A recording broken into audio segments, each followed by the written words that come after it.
일본의 도자기 기술 중에서 킨츠기라는 기술이 있습니다. 깨지거나 금이 간 도자기를 오칠과 금가루를 이용해서 수리하는 전통 공예 기술이라고 합니다.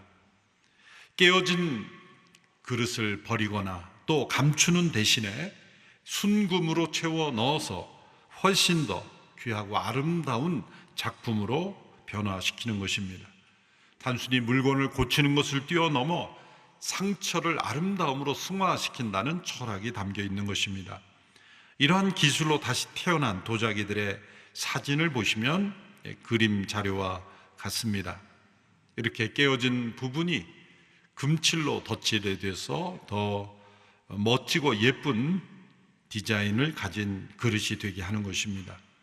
과거의 상처가 단지 부끄러운 곳에 머물게 하지 않고 아름다움으로 승화시키는 것, 이것을 우리의 삶에 적용해 보면 우리의 과거의 깨어짐, 아픈 상처가 예수님께 붙잡힌 바 되어서 그것이 도리어 아름다움의 일부가 될 수 있다는 것입니다.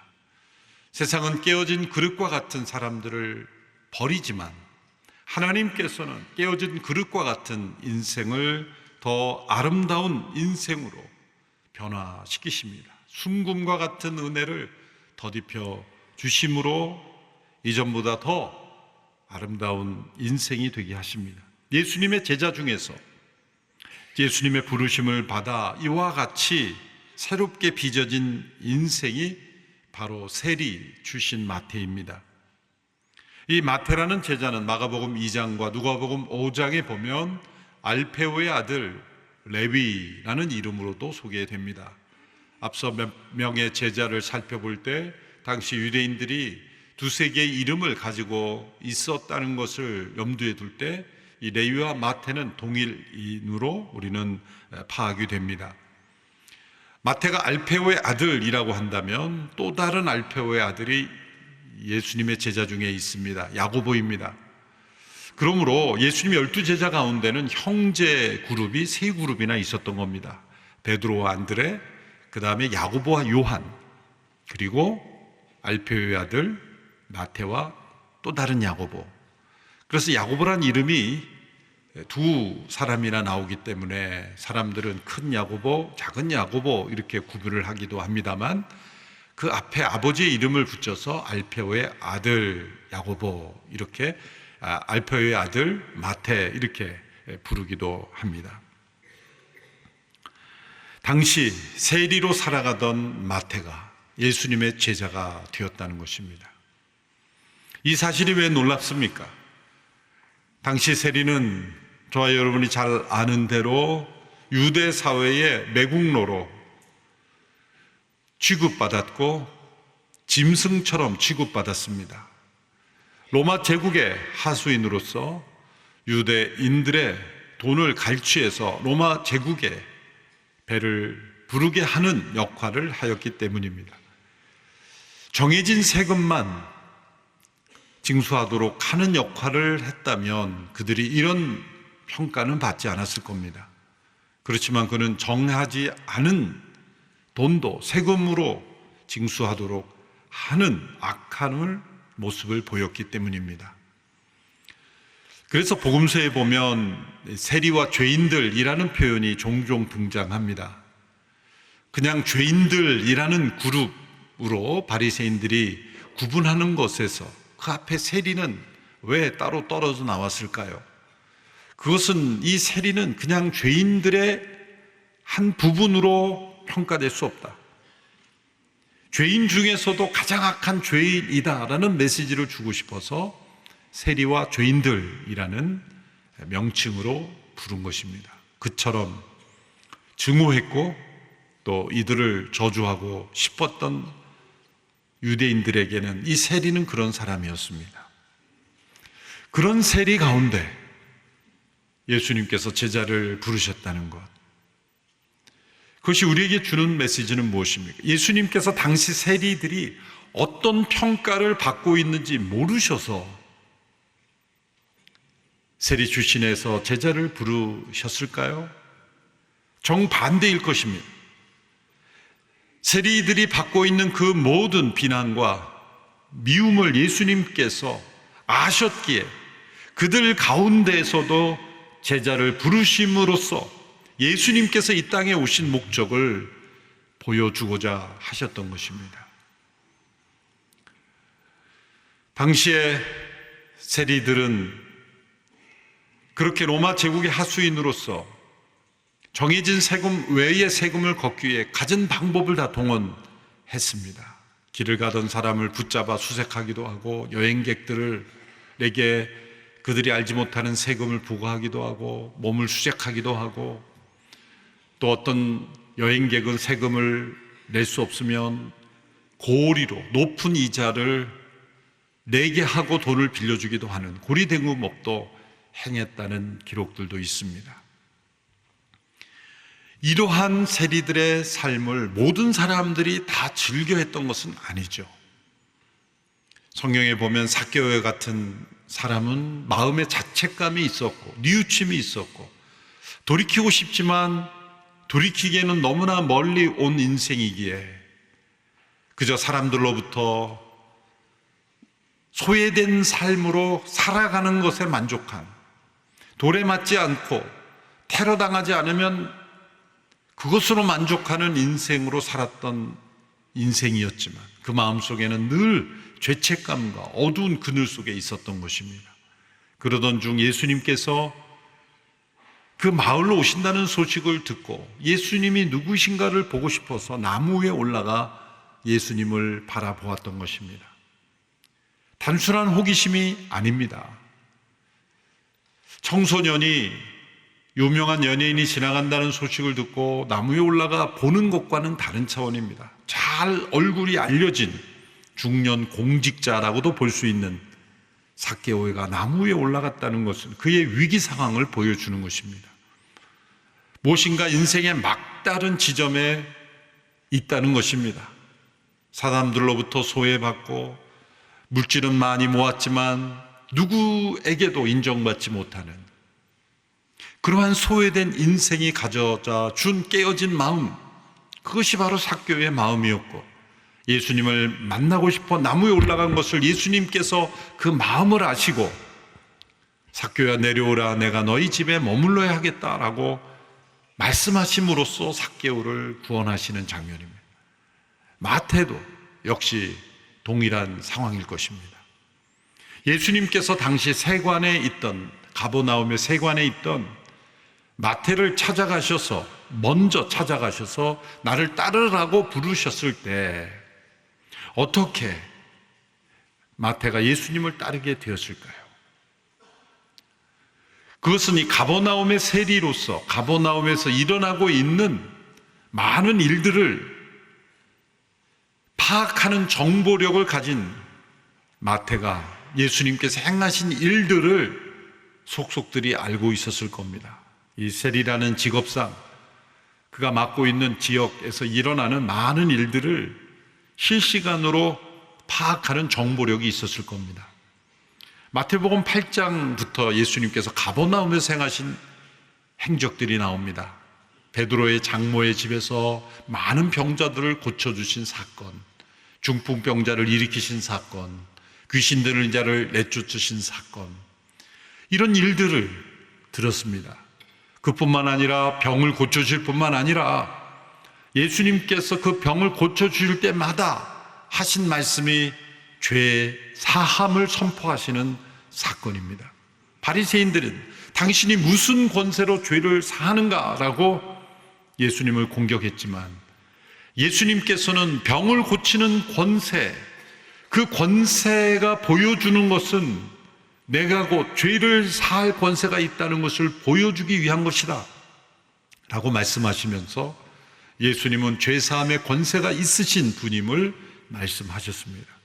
바로 이러한 예수님의 행적과 메시지가 마태에게 들려왔을 것이고, 마태는 예수님이란 분에 대하여 삭개오가 가졌던 마음과 같은 가난한 마음으로 예수님을 알고 있었을 겁니다. 바로 그 예수님이 마태를 찾아오신 겁니다. 그리고 나를 따르라고 부르신 겁니다.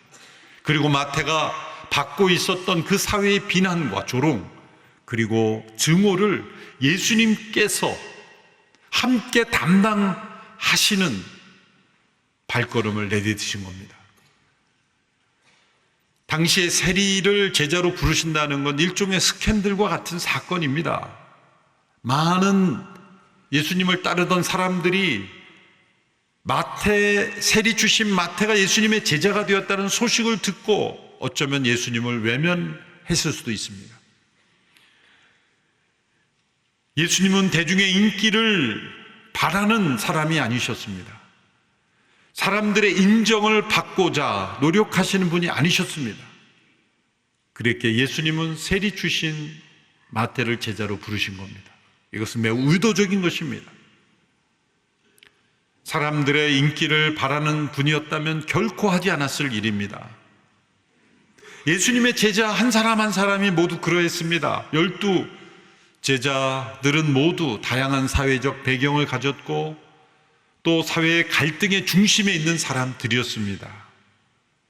또 이런 세리를 사회적으로 비난할 뿐만 아니라 공격하고 제거하는 데 앞장섰던 열심당원이라는 무리 가운데 시몬이라는 사람도 예수님이 제자로 부르셨습니다. 몇 주에 살펴보겠지만 이 시몬도 사회적으로 매우 논란이 많은 사람이었습니다. 예수님은 그 가운데서도 부르고 세리에게서도 부르고 어부에게서도 부르고, 예수님의 12제자는 그 당시 사회의 축소판이고 사회가 안고 있던 많은 갈등들이 그대로 노출되는 그런 관계들이었습니다. 예수님은 바로 그들의 죄를 사하시려고 오셨고 그들에게 하나님 나라를 선물로 주시려고 오셨기 때문입니다. 바리새인들은 그러한 예수님의 모습을 비난하고 공격했습니다. 그때 예수님은 이렇게 말씀하셨죠. 나는 의인을 부르러 온 것이 아니라 죄인을 부르러 왔다. 하나님께서 원하시는 것은 제사가 아니라 자비다. 환자에게는 의사가 필요한 법이다. 나는 병든 환자를 고치러 온 의사다라고 말씀했습니다. 예수님 당신을 왜 의사로 비유하셨을까요? 의사의 정체성은 병든 환자가 있기 때문에 의사가 필요한 것입니다. 만일 의사가 환자를 만나기를 거부한다면, 병든 환자가 아닌 건강한 사람만 나에게 오라고 한다면 의사로서의 정체성이 없는 것처럼 예수님께서는 아무 문제가 없는 의인을 찾으러 온 것이 아니라 병든 죄인을 찾으러 오신 분이기 때문에 바로 이 세리와 같이 병들어 있는 영혼들을 예수님은 부르러 오신 것입니다. 이 말씀은 세상에 의인이 있다는 말씀이 아니라 세상에는 의인이 하나도 없고 자신을 의롭게 포장한 죄인들과 포장하지 못한 죄인만 있을 뿐이라는 말씀입니다. 자신이 병든 줄을 아는 죄인과 자신이 병든 줄 모르는 죄인만 있을 뿐입니다.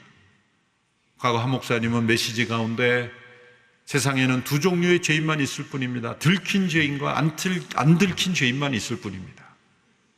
같은 맥락의 말씀입니다. 세상의 교양과 교육으로 잘 포장했지만 우리의 속 옛사람은 완전히 부패하여 죄의 공장과 같은 그러한 병들어 있는 영혼, 깨어진 영혼이다라는 말씀입니다. 예수님이 이 세상에 오신 것은 바로 그러한 죄인을 구원하러 오셨기에, 예수님은 당시 사회의 모든 비난의 대상이 되고 있었던 세리들도 예수님은 구원하시려고 오신 분이라는 겁니다. 이것은 우리에게 어떤 메시지를 줍니까? 오늘 이 시대 사회의 비난을 받고 조롱거리를 당하고 조롱을 당하고 버림받고 배제되는 그 어떠한 사람, 어떠한 그룹일지라도 예수님은 그들을 위해 죽으셨고 그들을 구원하시기에 오신 분이라는 것을 우리가 기억해야 한다는 겁니다. 과거 우리 조상들의 조선 말기에 복음이 들어왔을 때, 교회가 처음 세워졌을 때는 신분 제도가 있었죠. 어떤 가정이 있으면 그 가정에서 일하는 종의 신분이 있었던 사람들이 있었습니다. 그 집의 주인이 예수님을 믿고 교회에 출석하기 시작했는데 그 종도 전도를 받고 교회에 출석하기 시작했을 때 어떤 사람들은 노발대발하며 내가 저런 사람과 같이 예배 드릴 수 있느냐라고 하며 그렇다면 나는 교회를 나가지 않겠다고 그렇게 목회자와 선교사를 비난하는 분들이 있었죠. 그래서 때로 교회를 나가서 따로 양반들만을 위한 교회를 세우기도 했습니다. 그러나 어떤 사람들은 사회적으로는 다른 영역에 있을지라도 그리스도 안에서 우리가 한 형제라는 것을 깨우치기 시작했을 때 사실 우리 사회의 신분 제도가 벗겨지기 시작했고 복음 안에서 모든 것이 벗겨지기 시작했습니다. 그래서 우리나라가 이런 근대 사회로 발전될 수 있는 그러한 영역이 교회 공동체를 통해서 이루어지기 시작했던 것입니다. 당시에 세리들을 배척하고 비난했던 모든 유대인들의 비난을 예수님이 다 감당하시고 수군거리는 그 유대인들, 공격하는 바리새인들의 공격을 다 감당하시고 마태를 제자로 부르신 예수님, 그것을 우리는 깊이 묵상해야 합니다. 더 나아가 예수님은 마태만이 아니라 마태 주변에 있었던 같은 그룹에 있었던 세리들, 죄인들과 예수님은 교제하셨습니다. 이것은 더 큰 스캔들로 알려졌어요. 마태는 자신의 집에 자기와 같이 일하던 세리들, 동료들을 초대해서 예수님을 위하여 잔치를 베풀었습니다. 누가복음 5장에 보면 5장 29절의 말씀을 보십시오. 같이 읽겠습니다. 시작. 이 레위는 예수를 위해 자기 집에서 큰 잔치를 열었습니다. 많은 세리들과 다른 사람들이 그들과 함께 음식을 먹고 있었습니다. 마태가 잔치를 베푼 것은 단지 먹고 즐기기 위한 것이 아닙니다. 예수를 위하여라고 말씀했습니다. 예수님을 다른 세리들에게 소개하기 위해서 잔치를 베푼 것입니다. 이 마태의 잔치, 마태의 집에서 열린 이 잔치가 바로 우리 교회가 오랫동안 시행하고 있는 맞춤 전도 집회의 효시입니다. 최초의 맞춤 전도 집회가 바로 마태에서 열린 겁니다. 같은 문화권에 있는 같은 직업, 같은 연령, 서로 공감할 수 있는 그러한 공통 분모를 가진 사람들을 초대해서 예수님을 전하는 이 모임이 바로 마태의 집에서 최초로 열린 것입니다. 마태는 이 모임을 통해서 자신이 예수님을 따르는 제자가 되었음을 자신의 동료들에게, 친구들에게 알릴 뿐만 아니라 또 그들이 증인이 되어서 나는 이제 과거와 같은 삶을 살지 않겠다라는 결단을 공개적으로 확인하고 또한 그러한 변화를 기뻐하며 또 그 기쁨에 그 친구들을 초대하는 자리를 마련하게 된 것입니다. 그래서 저희 교회도 여러 그룹별로 동일 비슷한 연령 또 비슷한 직업 여러 직군에 있는 분들을 초청해서 20몇 년 동안 계속 복음을 전해왔습니다. 또 우리 순별로 믿지 않은 한 영혼을 초대하는 그 마태의 이 잔치를 베풀어서 한 영혼 한 영혼을 전도해 왔습니다. 예수님께서 그 자리에 참석을 하셨다는 것, 그것 또한 바리새인들에게는 스캔들처럼 보였습니다. 저는 세리들과 같은 자임에 틀림이 없다. 저렇게 더럽고 불결한 사람들과 교제하니 저 사람도 더러운 사람임에 틀림이 없다라는 비난을 퍼부었습니다. 우리는 누군가 나와 다르다, 저 사람은 나와 다르다, 나는 옳고 저 사람은 틀리다, 나는 의롭고 저 사람은 잘못됐다라고 생각할 때 그 사람과 나를 구별하는 방법으로 비난과 정죄를 통해서 나를 의롭다 하기가 쉽습니다. 그러나 예수님은 이 세리들을 비판하고 정죄하기에 앞서 그들의 아픔을 공감하고 그들의 있는 형편 속에서 그들을 변화시킬 수 있는 방법으로 그들과 함께 식사하는 것을 택했다는 것, 이것이 우리에게 예수님의 위대함을 보여주는 것입니다. 그저 식사 한 끼 얻어먹는 게 좋아서 식사하는 것이었을까요? 아닐 것입니다. 그들의 음식이 더 풍성했기 때문에, 평소에 먹지 못하는 음식이었기 때문에 그 잔치에 참여한 것이 결코 아닐 것입니다. 함께 자리하는 것조차 같은 부류의 사람으로 취급되는 그 유대 문화 속에서 그들과 함께 식사하는 것을 주저하지 않았던 예수님. 그 목적은 바로 의인을 부르러 온 것이 아니라 죄인을 부르러 오신 예수님이 어떤 분인지를 알려주기 위해서입니다. 오늘날 우리 사회 속에 그러한 태도가 필요합니다. 배제와 그리고 단절과 비난과 정죄가 아닌, 그들을 진정 구원하기 위해서 우리가 세상 속에 존재하는 것을 우리는 잊지 말아야 합니다. 마태라는 이름의 뜻은 하나님의 선물입니다. 그에게 찾아온 예수님의 부르심은 하나님의 선물처럼 다가왔을 겁니다. 버림받은 인생, 깨어진 인생, 그리고 비난받는 인생이었지만 예수님께서 그를 불러주심으로, 예수님께서 그 비난을 짊어지심으로 그를 자유케 하시고, 과거로부터 자유케 하시고 새로운 인생을 살도록 그를 이끌어 주신 것, 그것이 하나님의 선물이기 때문입니다. 이러한 부르심을 받은 마태가 어떻게 쓰임을 받았습니까? 역사와 전승에 의하면 흩어져 있는 유대인들에게 복음을 전하며 사역했다고 알려집니다. 결국 순교했습니다. 화형당했습니다.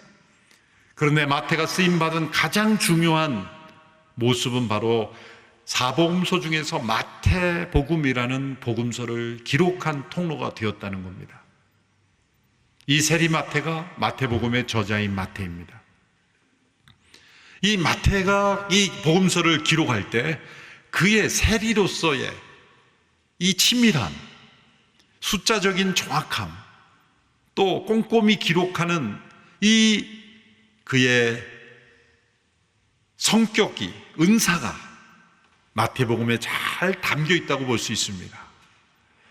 제일 먼저 기록된 복음서가 마가복음으로 알려져 있는데, 마가복음은 마가가 썼죠. 그런데 마가는 예수님 12제자가 아니었습니다. 그래서 누군가의 증언을 통해서만 기록할 수 있었는데 그 증언, 주요 증언자는 바로 베드로였습니다. 마가가 바로 베드로의 서기관 역할을 했기 때문이죠. 일종의 비서가였다는 겁니다. 그래서 베드로가 말하는 것을 마가가 기록해서 남긴 것이 이제 마가복음이라고 보는데, 디테일이 좀 떨어집니다. 그렇다고 잘못된 복음서가 아니라 모든 상황과 기록을 꼼꼼하게 기록했다고 보기 어려운, 그렇지만 마태복음보다 더 치밀하게 기록됐습니다. 예를 들어서 예수님을 증언할 때 족보를 통해서 증언했다는 것, 그것은 유대인들에게 복음을 전하는 매우 효과적인 방법이죠. 유대인들은 족보를 매우 중요하게 생각합니다. 구약의 족보가 많이 기록된 것도 그렇고, 예수님을 어떻게 소개하는가, 흩어진 유대인들에게 예수님은 아브라함과 다윗의 자손이다. 그런데 그것을 설명할 때 이 14대를 구조로 해서 끊어서 이렇게 설명을 한 방법도, 이 숫자적인 방법을 통해 메시지를 전해주는 유대식 메시지 전달 방법이 나타납니다. 산상수훈에서 예수님의 교훈을 꼼꼼하게 기록한 것들, 이런 것들이 바로 이 세리 마태의 직업적인, 또 그의 개성과 능력을 하나님께서 사용하신 것이라고 볼 수가 있습니다. 깨어진 인생, 상처받은 인생, 그리고 죄로 말미암아 비난받던 인생을 하나님은 그리스도 안에서 변화시키셔서 과거로부터 자유케 하시고 새로운 피조물로 변화시키셔서 하나님 나라의 귀한 일꾼으로 불러주셨습니다. 예수님은 아무 흠이 없고 온전하고 사람들에게 존경받고, 그리고 그런 사람들만 찾아서 제자로 부르시는 것이 아니라 도리어 이렇게 깨어진 인생들을 부르셔서 하나님의 능력과 은혜가 얼마나 큰지를, 하나님의 선물이 얼마나 놀라운 선물인지를 보여주시는 분이시기에 저와 여러분의 과거에 깨어진 아픔, 죄로 인한 상처도 순금과 같은 은혜로 덧입혀 주심으로 우리를 마태와 같이 새롭게 사용하실 수 있는 분임을 믿으시기를 바랍니다. 우리가 따르는 주님은 바로 그런 주님이십니다. 여러분의 과거, 우리의 과거를 부끄러움으로 덮는 것이 아니라 주님 앞에 가지고 나와 주님의 순금 같은 은혜로 덧입혀 주심으로 이전보다 더욱 멋지고 아름다운 하나님 나라의 일꾼으로 쓰임받는 저와 여러분이 되기를 축원합니다. 기도하겠습니다. 살아계신 하나님 아버지, 세리마태를 부르셔서 귀한 제자로 사용하신 것처럼 우리도 역시 주께서 기뻐 사용하시는 제자로 쓰임받기를 원합니다. 우리의 깨어진 인생이 변화되어 아름다움의 흔적이 되게 하여 주시옵소서. 예수님의 이름으로 기도합나이다. 아멘.